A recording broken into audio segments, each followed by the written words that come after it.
Welcome in to another episode of my Dynasty Fantasy Football YouTube. Today I'm looking at some Dynasty sleepers. Make sure to like, comment, and subscribe. Let's go. Our first sleeper, Blake Corum. So, Corum hasn't done anything in 2024 thus far, but that doesn't mean that he's totally worthless in Dynasty just yet. It's been bad. This year, he's had 8 carries for 28 yards. They were all in garbage time in, I believe, week 2. Nothing in any relevant game yet at all. He's done nothing. But we know that the Rams sometimes bury their rookies. So I'm not writing Corum off. Now, why do I have him as a dynasty sleeper? He has a strong workhorse college profile and weak alternative backup options. Corum was a good prospect at Michigan. In 2022, in 12 games, 247 carries, 1,463 yards, 18 touchdowns, 5.9 yards a carry, and 11 catches for 80 yards and a touchdown. He was efficient. He scored touchdowns. 2023, a little bit less efficient. 258 carries, 1,245 yards, 27 touchdowns, which is insane. 4.8 yards a carry and 16 catches, 117 yards and a touchdown. Again, this was not efficient, but he was great at scoring touchdowns. And the big thing is he had workhorse carries in 2 straight seasons. I find it really, really hard to believe that the Rams would really turn to Ronnie Rivers as their starter if Kyren Williams got hurt. They would turn to Blake Corum, despite the usage thus far. Now, how do you acquire Blake Corum in your dynasty leagues? Well, I looked at the Dynasty Daddy trade database for some trades, and there were a few. This first one, Blake Corum and a 26-second for Devin Singletary or J.K. Dobbins. So you could get Blake Corum plus a second for one of those players. These are good pivots to acquire value, especially if you're not competing. I like J.K. Dobbins, but we know that he's had multiple injuries. I like Devin Singletary. Last night, he didn't look so good. So I'd easily rather have Corum and the second here. This next one, could buy Blake Corum for Chuba Hubbard. Now, Chuba Hubbard has looked good, but Jonathan Brooks, I think, is coming back in week 5, which is very soon, 1 week away. And at that point, while Hubbard might still retain a little bit of value, Jonathan Brooks is going to be more relevant than Miles Sanders has been in that offense. I would rather have Blake Corum here long term. And then this last one, this is just an example to go to show. Some people say, oh, 3 irrelevant games. Well, Corum is dead. You can get him for a 26 4th, 27 4th, and Tyler Conklin. Totally irrelevant package of nonsense. This would be a deal I would absolutely jump on if I could get it. So just to kind of close on Blake Corum, sometimes players don't get off to a hot start to their careers. It's 3 games. If this were 10 games, yeah, I'd be probably out on Blake Corum. But it's 3 games. There have been plenty of players who haven't done much in 3 games. So acquire Blake Corum at these bargain bin prices. Next up, Jalen McMillan. So I love McMillan in the pre-draft process, and I like what I've seen so far, even if it hasn't done much for fantasy football. He has 3 catches for 59 yards and a touchdown on 6 targets. Has not done much. He's been involved every week, but he hasn't really had that big game. Now, why do I have McMillan as a dynasty sleeper? 3 reasons. Instant starter, strong college profile, and 2025 potential. So McMillan has played 77% or more snaps in all 3 of his games. He's running as many routes as Mike Evans and Chris Godwin. He is just as much of a starter in this offense as they are. And he pushed aside Trey Palmer, who was actually a pretty good player last year, to become a starter in this offense, which is impressive, especially for someone who's just the 3rd-round pick. Not a guaranteed starter at all. However, we know that McMillan now has a hamstring injury suffered today. Are managers really going to want to hang on to McMillan, who's not helping them right now? This could be an opportunity to capitalize on a strong prospect who became an immediate starter, whose value is not really commensurate with that. McMillan was a strong prospect, 3rd-round pick for the Buccaneers. And in 2022, he was really, really good. In 13 games, 79 catches, 1,098 yards, and 9 touchdowns. He was excellent, despite playing with Rome Odunze and Jalen Polk in college. But he was injured in 2023.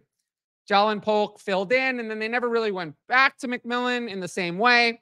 It's tough for 3 wide receivers to shine in the same college offense, especially when one of them is hurt like McMillan was in 2023. But we cannot forget about the 2022 performance when he was healthy. He delivered. Now, how do you acquire Jalen McMillan? Now, McMillan's the type of player that's hard to buy directly. I did see versions of, which you might be able to do now, buy Jalen McMillan for a 25-30. If someone's really not paying attention, there were a couple of these in the Dynasty Daddy trade database. But otherwise, all of the deals were bigger package deals. You know, many players were involved. McMillan is a good throw-in player, a player you can throw into a bigger deal to make it a little bit better. Now, in Dynasty, this is the type of thing you can do to gain extra value. These are the difference between the just good Dynasty managers and the great Dynasty managers, because you never know when a throw-in player is going to become extremely valuable. And McMillan could be a player in that vein. Now, if you like my YouTube content, you should sign up for the Patreon. You get my rankings, access to the Discord, and the ability to ask in advance questions for the YouTube videos, which I should have put up on the screen. Tiers begin at just $6 a month and include all of that. If you want to know more about the Patreon, check out both of my why you should join the Patreon videos on the channel. Additionally, I can just tell you that this is where you get your start sit advice, your Dynasty trade advice. Any advice will not take place on Twitter, will not take place in the YouTube comments. The YouTube comments are meant to give feedback about the video. Did you like the video? What did you think about my take on the video? It's not meant to ask, should I trade this player? What Dynasty trade should I do? Who should I start this week? That's not what the YouTube comments are for. I don't take those types of questions in the YouTube comments. I will direct you to the Patreon, which you can sign up for in the top right corner, patreon.com/fantasy advice. And I really appreciate everyone who signed up and any new patrons who join. You know, the patrons help pay for this new mic that you're listening to the show on, and also for the camera that you're watching the show on, and everything else that goes with it. With that said, we'll jump into our next player. So our next player, Luke McCaffrey. Now, I'll be honest, I wasn't a big fan of McCaffrey in the pre-draft process, but the Jahan Dotson trade and McCaffrey's strong play so far has caught my eye. So far, he just has 6 catches for 62 yards. So he hasn't done anything really. Hasn't made a real impact. So if someone is just box score watching, they might not notice him. But I think there are some reasons why McCaffrey is a dynasty sleeper. Now, Jaden Daniels is ascending, and I think this is a good week for McCaffrey to get more involved. Of course, Daniels is the real deal. He has an 80.3% completion percentage and 8.7 yards per attempt thus far in 2024. Obviously, that's not going to last. But the fact that this is what he's doing in his first 3 games demonstrates that Jaden Daniels can be a strong passer for his fantasy football weapons. The problem thus far is that McCaffrey's role is smaller because the Commanders run both 12 personnel with Zach Ertz and either John Bates or Ben Sinnott, and 21 personnel with Brian Robinson and Austin Eckler on the field at the same time. So, which they did on the first 5 plays of week 3. But Austin Eckler's out this week, which means that I think Luke McCaffrey, this particular week where the Commanders are playing the Cardinals, a really good matchup, may have a chance to shine. Now, how do you acquire Luke McCaffrey? Similar to Jalen McMillan, I think it's hard to acquire McCaffrey in a direct trade. I didn't actually really see any direct trades for him in the Dynasty Daddy trade database, but he was a throw-in on a lot of bigger deals like this one. Garrett Wilson for 25 first, 26 first, and Luke McCaffrey. Now, it's not to comment on the Wilson price. It's about right, but it's always nice to get that one extra piece over not getting the one extra piece. So it's the type of thing I would definitely look into. If you can get McCaffrey thrown in on a bigger deal, you would already do. You don't have to do it specifically to acquire McCaffrey, but if you're already going to do a deal like this, I'm fine getting Luke McCaffrey as a throw-in to close the deal. Our last player, Chase Brown. So he hasn't done much yet, but he's looked much better than his fantasy numbers would suggest. So far, 14 carries, 104 yards, 7.4 yards a carry, and 5 catches for 19 yards. Solid efficiency on the ground. Has looked faster than Zach Moss, and he's getting receiving game work, although he hasn't done much with it just yet.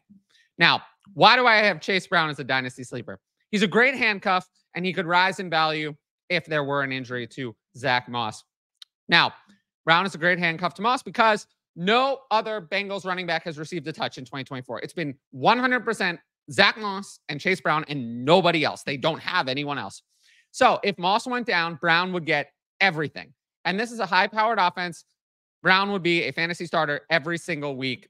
And we know that Brown handled workhorse touches in college. In his final college season, in just 12 games, he had 328 carries, 1,643 yards, 10 touchdowns, 5.0 yards per carry, and 27 catches, 240 yards, and 3 touchdowns. So a lot of people say, oh, Brown is a smaller back. Oh, he can't handle lots of touches, but he can. We saw in his final year of college that he did handle a lot of touches. 328, that's a lot. I mean, we're talking over 25 carries a game. So he can absolutely be a workhorse back if needed. I'm not saying that's what they want him to do, but if Zach Moss went down, Chase Brown would be their workhorse back. And Brown is just 24 years old, so he has time to gain dynasty value if something like this occurs. Now, how to acquire Chase Brown? Well, I saw 3 deals on the Dynasty Daddy trade database, so we'll jump into those now. First one, you get Chase Brown in a 25-second for Najee Harris. I would rather have Brown in the second. I mean, Harris is barely worth a second on his own. I'm not a big fan of Najee Harris, so I would just take the Chase Brown side here. Someone was desperate for a quarterback. They needed Andy Dalton. I would much rather have the long-term asset of Chase Brown than anything having to do with Andy Dalton, even in a super flex league. So I'll take Chase Brown here. And then this was not the only deal. There were multiple deals of Chase Brown plus something for Kendre Miller. I don't understand that. Kendre Miller has shown nothing in the NFL at all. Chase Brown looks good right now and is healthy right now. I would much rather have Chase Brown. So I don't understand anything along these lines really at all. So if you can get Chase Brown for any of these prices, I would absolutely do it because you never know when an injury is going to strike the running back position. And Brown has looked better than Zach Moss. So maybe the split goes more towards Chase Brown as the year goes on. Now, I have a few Patreon questions, so we'll jump into those, and then we will close out the video. Who are some starting running backs today that you see being replaced next year? Zamir White, Swift, Singletary, Ford. When should we be looking to sell those players? Now, well, for some of those, I think it's too late. I think for Swift and Zamir White, it's too late. Singletary and Ford, you might want to sell them now while they're still performing. I mean, Singletary didn't look great last night. Ford is not going to be anything long-term. Nick Chubb is going to come back at some point this season, and then we're not going to be able to play Ford at that point. So, yeah, now would be a good time. If we want more of a list, here are some players that they have value now, but are most likely not starters in 2025. Rachaad White, I am so done with. Bucky Irving looks better than him in every way. James Conner, I like, but Conner's 29 now. He's going to be 30 next year. He's not under contract. Relying on James Conner for another year, I'm not sure we can count on that. J.K. Dobbins, I like, but we know that J.K. Dobbins has been injured a zillion times. He still doesn't look quite right, so I'm worried about him being replaced next year. And then Zach Moss, I'm worried about being replaced right now. But either way, I do not think Zach Moss is a 2025 starter. So there's a list of some players that I might want to sell. And any time is good. Last question. After the news that Christian McCaffrey is seeking medical help in Germany, do you think he'll be available for the fantasy football playoffs? I have no idea. I don't think anyone really knows. Anyone who says they know is a liar. They don't know. They have no idea. There's no way to know because it would require information that's not public. If CMC is playing, he's a must-start RB1. But to be honest, CMC has kind of been out of sight, out of mind for me because recommending acquiring a high-priced running back who's 27 and now 28 is not my style. So I have not had any CMC shares, recommended any CMC shares for a long time. And I'm certainly not going to be buying new ones of a 28-year-old to be 29-year-old running back next offseason with Achilles damage who's still expensive. So I have no idea, but I'm not in on CMC. Now, if you like the video, make sure to drop a like and leave a comment with your thoughts. As always, the best way to support the channel is to subscribe. And don't forget to hit that notifications bell so you can be notified about all my exciting content as it drops. Of course, if you want my best fantasy football advice, it's available on the Patreon. Dynasty, Start Sit, Redraft, and more. And every sign-up helps support my independent content. But once again, thanks for watching, and I'll see you all